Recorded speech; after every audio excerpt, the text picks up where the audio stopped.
días a todos congregados aquí en este patio, en este lugar donde estuvo preso el presidente Francisco I. Madero. El día de hoy que celebramos el 108º aniversario luctuoso de su persona y del vicepresidente José María Pino Suárez. Para esta ocasión de remembranza, he elegido un fragmento de un libro escrito por un antiguo colega suyo, don Federico González Garza. En 1936, el licenciado González Garza escribió un libro titulado La Revolución Mexicana, mi contribución político-literaria. Y en una parte de este libro, que incluye artículos que publicó antes de la Revolución, durante ella, en el gobierno de Madero y posteriormente, hace una reflexión a tiempo pasado sobre la prensa.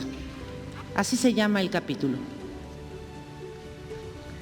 No quisiéramos tener que consignar el deplorable papel que la prensa desempeñó desde la caída de Porfirio Díaz hasta el asesinato de Francisco I. Madero, porque el elevadísimo concepto que tenemos como buenos idealistas de lo que debe ser y lo que puede hacer la prensa en el seno de una sociedad civilizada, y lo que ella fue y lo que hizo en aquel periodo que pudo ser fecundísimo en bienes para la nación, nos hace experimentar, aún a la distancia en que nos encontramos de aquellos acontecimientos, un sentimiento de indignación que forzosamente tiene que reflejarse en estas páginas.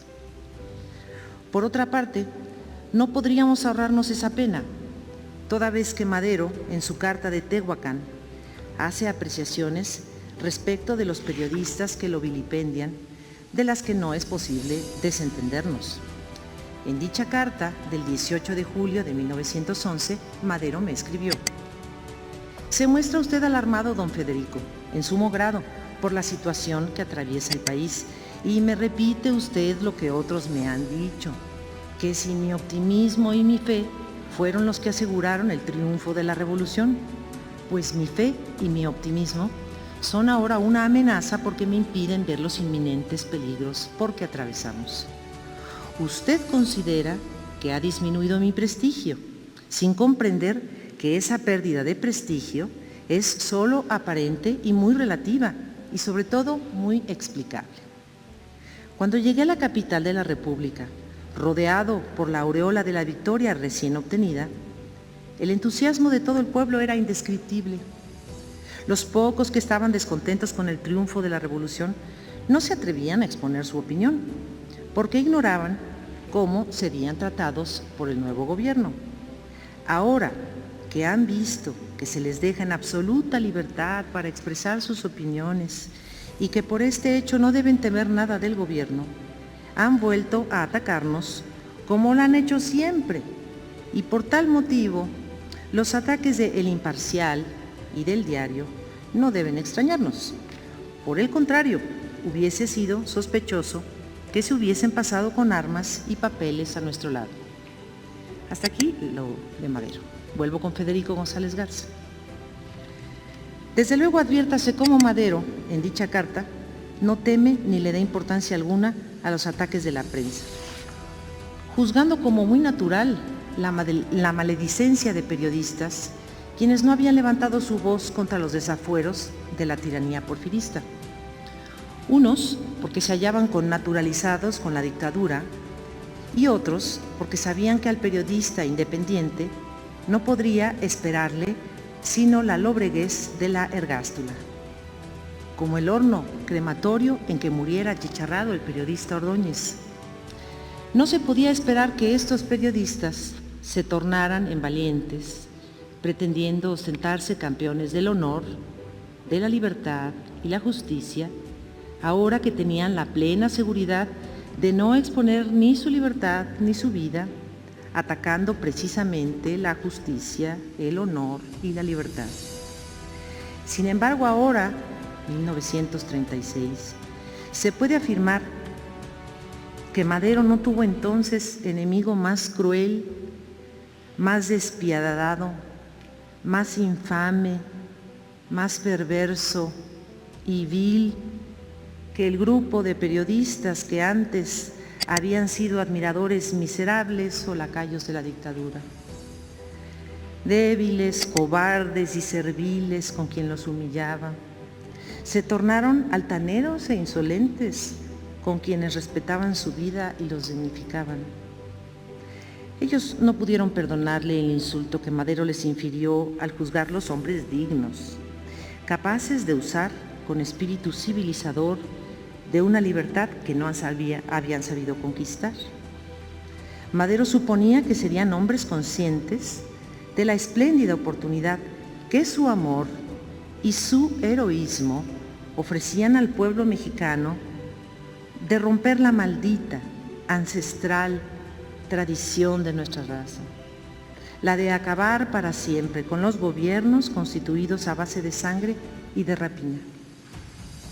La miseria moral de que estaban repletas las almas de estos periodistas porfiristas y pseudo-independientes no pudo dar más fruto que el de la ingratitud.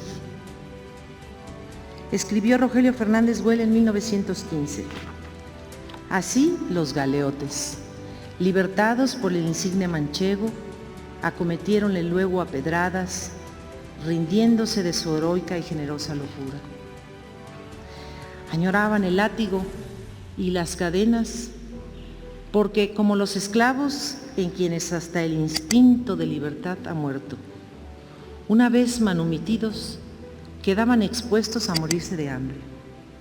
Y como Madero no pudo permitir que subsistiera el corruptor fondo de los reptiles, del cual se alimentaban muchas sabandijas, estas escupieron todo el veneno de su ruin naturaleza sobre la antes inmaculada reputación del que venía a sanear un ambiente saturado de abyección y servilismo.